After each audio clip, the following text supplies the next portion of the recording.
Requisito de los obispos, palabra fiel. Si alguno anhela obispado, buena obra desea.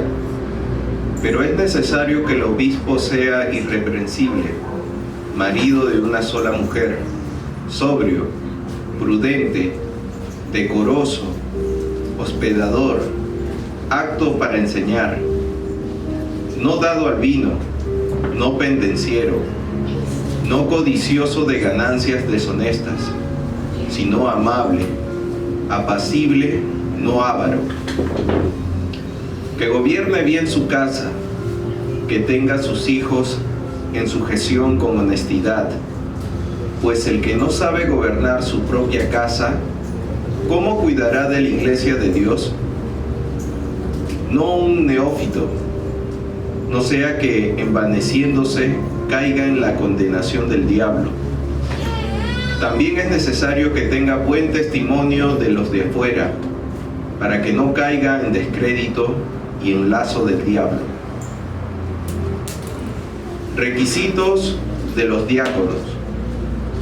Los diáconos asimismo deben ser honestos, sin dobles, no dados a mucho vino, no codiciosos de ganancias deshonestas, que guarden el ministerio de la fe con limpia conciencia, y estos también sean sometidos a prueba primero, y entonces ejerzan el diácono si son irreprensibles. Las mujeres asimismo sean honestas, no calumniadoras, sino sobrias, fieles en todo. Los diáconos sean maridos de una sola mujer, y que gobiernen bien sus hijos y sus casas, porque los que ejerzan bien el diaconado ganan para sí un grado honroso y mucha confianza en la fe que es en Cristo Jesús. Amén. Amén. Amén. Entonces, entendemos que Jesucristo está pidiendo unos requisitos para poder ser aquellos obispos, o sea, aquellos representantes de Dios aquí en la tierra. Está hablando de obispos y de diáconos, que son los cargos que se puede ejercer en el ministerio, en la iglesia. Y el Señor Jesucristo no está dando prohibiciones a las personas, sino está dando sugerencias de que esto se debe hacer. Y a veces podemos pensar, tal vez hemos pensado, Dios me está prohibiendo que yo no tengo que tomar, que yo no tengo que tomar vino, que yo no tengo que hacer, que yo no tengo que fumar, porque yo no tengo que ir a la discoteca, porque yo no tengo que ir a la fiesta, porque me tengo que vestir de tal manera, porque el Señor está prohibiendo esto. Pero el Señor no prohíbe, sino lo que el Señor es, que el Señor lo que hace es que seamos en verdad representantes de Él. ¿Y de qué manera uno puede ser representante del Señor? Cuando uno sana su corazón y vive una vida espiritual, cuando uno no vive una vida almática, ni tampoco vive una vida carnal, sino que vive una vida espiritual. Y esto se le encarga a los representantes de Dios. Entonces no le está diciendo tal vez esto es para todo el pueblo de Dios, pero sí para los que han decidido santificarse y dan su vida en santidad, en sacrificio para el Señor, y no solo ser representante como escucho la voz del Espíritu Santo y digo al pueblo lo que el Espíritu Santo habla, sino que con mi vida yo camino en representación del cielo. ¿De qué manera? Jesucristo estaba dando requisitos, pero no a esa persona para que labore en la familia, en el ministerio, sino eran requisitos para que esa persona labore en la familia, en su casa, con sus hijos. Entonces, lo que el Señor pide al que predica la palabra, al evangelista y a cualquier cargo que el Señor te haya dado según tu llamado, lo que el Señor te está pidiendo es que vive una vida espiritual conforme a tu llamado, vive una vida espiritual sujetado a la voluntad del Padre, así ejerciendo tu función primero en tu casa. Y dice la palabra, si alguno anhela obispado, buena obra desea. Pero es necesario que el el obispo sea irreprensible, marido de una sola mujer. Irreprensible quiere decir en todo su sentir tiene que ser apto para enseñar y apto para ser enseñable también, y apto en su cuerpo para recibir la voluntad del Señor y se materialice en todo su ser en primer lugar. Sea marido de una sola mujer. Y aquí Jesucristo ya estaba hablando a sus apóstoles que también el pensamiento era algo importante, porque por medio de tu pensamiento podías también hacer mal para ti mismo. ¿De qué manera? Cuando estaba hablando que no solamente el que está con otra persona que no sea su esposo o su esposa, sino que el que piensa con su mente, el que maquina, ya está pecando. Entonces el Señor estaba hablando, marido, sé de una sola mujer, en todo tu sentir, en tu alma, cuerpo, mente, corazón, tu espíritu. Sobrio, en todo momento tú tienes que estar apto, que tu mente tiene que estar despejada de toda tiniebla, porque cuando uno no está sobrio, cuando uno está en esa transición por medio del alcohol, del cigarro, de las drogas, ¿qué pasa?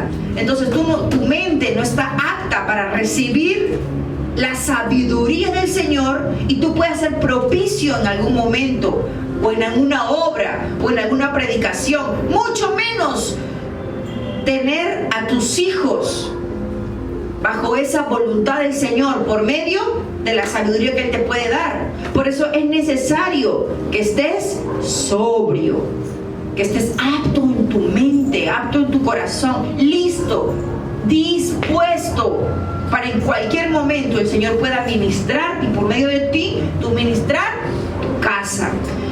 Dice prudente.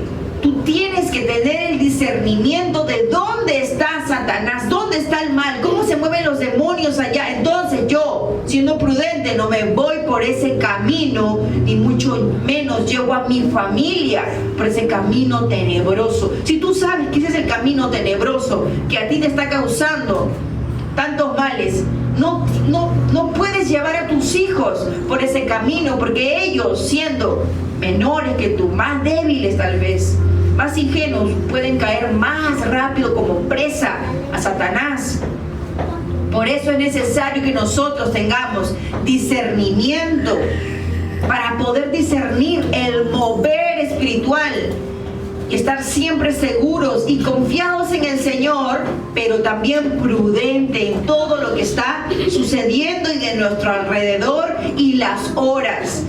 Decoroso, hospedador, apto para enseñar, no dado al vino, no pendenciero, no codicioso de ganancias deshonestas, sino amable, apacible, no avaro, que gobierne bien su casa. Y esta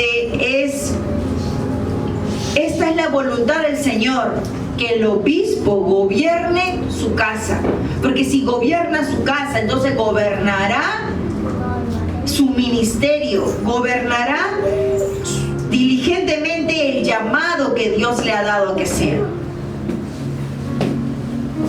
Que tenga a sus hijos en sujeción con toda honestidad, pues el que no sabe gobernar su propia casa, ¿cómo cuidará de la iglesia de Dios?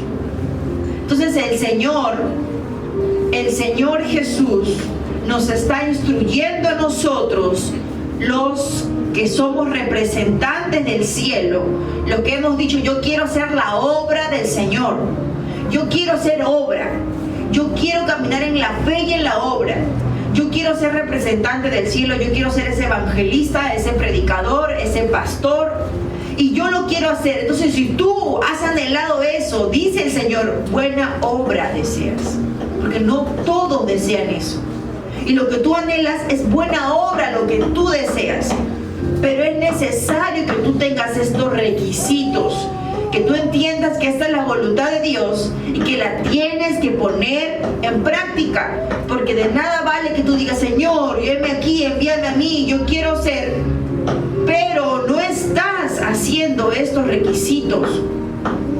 Entonces el Señor te ve, pero también te ve que tú tienes un gran deseo en tu corazón, pero también que eres fluctuante. Pero el Señor quiere que seamos firmes, que si vamos a ser representante de Él, que buena obra es lo que hemos deseado, que lo hagamos a su voluntad y no a la nuestra. Que lo hagamos como Él lo desea y no como nosotros lo estamos queriendo hacer.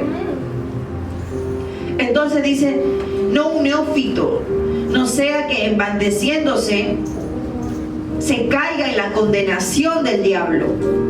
Por eso que podemos ver que aún teniendo un buen deseo, una buena obra, podemos caer en lazo de Satanás. Entonces de nada valió tener un buen deseo y hacer o dar los primeros pasos de bien cuando vino la tentación o nosotros mismos a causa de no hacer y de no cumplir los requisitos del Señor y nos dimos en buscando ganancias deshonestas, buscando vanagloria, buscando no siendo prudente o no siendo sobrio. Entonces caímos como presas nosotros en los lazos de Satanás. También es necesario que tenga buen testimonio de los de afuera para que no caigan en descrédito y en lazo del diablo. Es decir, nuestra representación de Dios aquí en la tierra que somos es también para con las personas, para con quienes nos escuchan, para los que siguen el Evangelio a causa de nuestra predicación. Y nosotros tenemos que ser representantes que no hablan solo de la justicia y practican injusticias con los suyos, con su casa. El que habla de la justicia y predica de la justicia, del amor, tiene que vivir en ese amor y en esa justicia con su casa, con su hogar. Esta es la coherencia del Señor, y esto el Señor nos está exhortando porque hoy nos quiere libertar de donde hemos caído. Hoy el Señor nos quiere libertar porque Él sabe dónde hemos caído en ese lazo del diablo, cómo fuimos engañados por Satanás, cómo le creímos, aún teniendo un deseo de servir al Señor, caímos a Satanás nuevamente. Pero el Señor hoy quiere exhortarnos para sacarnos de ese hoyo donde nos hemos metido. También hablan los requisitos a los diáconos, a todos aquellos quienes hacen obra al Señor, servicio al Señor, no teniendo específicamente tal vez un cargo ministerial en la iglesia, pero sí hacen labor de representante del Señor, dando limosna, y que no sepa tu derecha lo que da tu izquierda, y así laborando en toda la obra que es el Señor. Los diáconos asimismo deben ser honestos, sin doblez, no dados al vino, no codiciosos de ganancias deshonestas, que guarden el ministerio de la fe con limpia conciencia. Y estos también sean sometidos a prueba primero, y entonces ejerzan el diaconado. Si son irreprensibles. Por eso del Señor es que viene toda la prueba, que Él permite todo, porque Él sabe que vamos a salir victoriosos para recibir la recompensa. Pero si no pasamos nuestras pruebas, entonces el Señor constantemente nos va a estar reprendiendo de lo mismo, y no vamos a poder ejercer en esa santidad o en ese llamado que el Señor nos tiene, sino vamos a estar siempre estancados en el mismo hoyo. El Señor no nos va a poder sacar de ahí, porque nosotros mismos queremos entrar en el mismo hoyo siempre. Está bien que nos hayamos hundido en un hoyo, pero el Señor quiere entrar su mano, así su mano se ensucie, y quiere entrar en ese abismo donde nos hemos metido y en sacarnos. Pero ¿qué hacemos? Nosotros tenemos comportamientos como que dice la puerca vuelve nuevamente a revolcarse en el lodo. Y nuevamente esa misma persona entra en el mismo hoyo cuando el Señor ya te limpió, ya te sacó. Él mismo se embarró por ti, pero nuevamente tú vuelves a lo mismo. Eso es lo que el Señor quiere. que nosotros entendamos que ya no es tiempo, ya no hay tiempo para volver ahí. Porque no vaya a ser que en un abrir y cerrar de ojos el Señor venga y nosotros estemos en el hoyo y Él no nos encuentre en esos pastos verdes donde Él ya nos había colocado antes. Y solamente lleve a los que han estado guardados y hayan estado preparándose para esas bodas del Cordero. Las mujeres asimismo sean honestas, no calumniadoras, sino sobrias, fieles en todo. Los diáconos sean maridos de una sola mujer y que gobiernen bien a sus hijos y sus casas, porque los que ejercen bien el diaconado ganan para sí un grado honroso y mucha confianza en la fe que es en Cristo Jesús. Toda aquella persona que practica, como decía Billy Graham, que le prometieron, justo estaba viendo con mi hijito, que le ofrecieron, la presidencia. Y él dijo, ¿cómo me voy a rebajar a tanto si yo soy evangelista? O sea, él entendía que el llamado que tenía de parte de Dios es mucho más que todo cargo de servicio a este mundo. El llamado del servicio para el Señor tiene que ser en verdad irreprensible, pero para aquellos que han deseado agradar al Señor con sus vidas, y después imagínate haber pasado tantas pruebas para llegar a tener y ejercer este diaconado, de ejercer este pastorado, de recibir las recompensas. Nadie ya quiere volver atrás a decir las cosas del mundo, cuando lo que ya tengo es más que del mundo, es el reino de los cielos. Entonces este es un día para que hoy meditemos con todo nuestro corazón de las cosas que hemos venido y hemos estado haciendo mal desde nuestro pensamiento y nuestros actos, y hoy digamos, Señor, hasta aquí Satanás trabajó conmigo, hasta aquí yo trabajé con el diablo, porque a partir de ahora yo en verdad quiero ser diligente en las cosas tuyas, cumpliendo mi llamado, ejerciendo estos requisitos. Y si tú quieres ponerle a estos requisitos mayor santidad, alabado sea el Señor. Pero el Señor te pide estos requisitos. Cúmplelos con todo tu corazón, porque el Señor, de Él viene la recompensa. Amén. Amén y amén. Gracias al Señor Jesús.